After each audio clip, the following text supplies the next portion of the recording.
नमस्कार, मैं Syed तकवी। Unit news alert network 14 में आपका स्वागत है। यूनिट न्यूज़ अलर्ट के कार्यक्रम न्यूज़ फ्लैश विद सैयद तकवी में आज बात करेंगे हिजबुल्लाह और इजराइल की।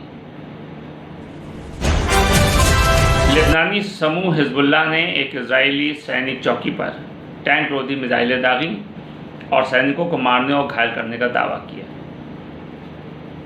हमास और इजराइल के बीच जंग जारी है। इजराइल लगातार गाज़ा पर हमला कर रहा है। इस बीच इजराइल की सेना ने हिजबुल्लाह के हमले की पुष्टि कर दी है, लेकिन हताहतों के बारे में अभी तक कोई भी जानकारी इजराइल ने नहीं दी है। इजराइल की सेना ने लेबनान के दक्षिणी इलाके में गोलाबारी की, जहां से हमला किया गया था। इजराइल ने नई रणनीति के तहत नागरिकों को केवल कुछ इमारतों के बजाय पूरे इलाकों को खाली करने की चेतावनी दी। हमास के अधिकारियों ने कहा है कि फ़िलिस्तीनियों में हताशा बढ़ गई है। हमास शासित गाज़ा पट्टी के गृह मंत्रालय ने कहा कि इजरायली हवाई हमलों में गाज़ा शहर में पूरे अल कराम इलाके को तबाह कर दिया गया है।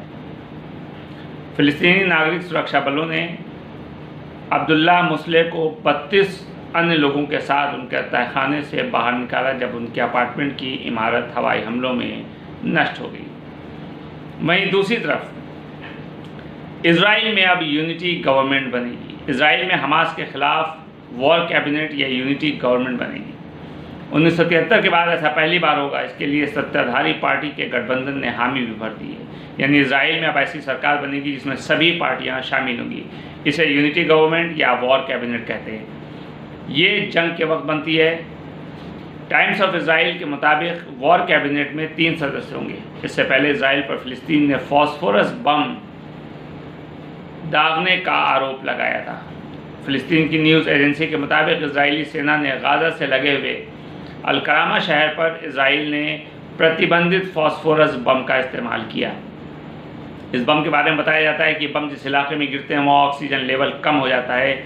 इसके कण इतने छोटे होते हैं कि शरीर में घुस जाते हैं। वहीं इजरायली एयरफोर्स ने बताया है कि उन्होंने हमास कमांडर मोहम्मद डायफ, या कहीं इसका नाम मोहम्मद देव कहा जाता है, उसके पिता के घर पर हमला किया है। टाइम्स ऑफ इजराइल की रिपोर्ट के मुताबिक इस हमले में डायफ के भाई की मौत भी हो गई। देखते रहिए यूनिट न्यूज़ अलर्ट नेटवर्क 14। जल्दी हम हाजिर होंगे लेकर के हमास, इजराइल और फिलिस्तीन की पूरी बातें। नमस्कार।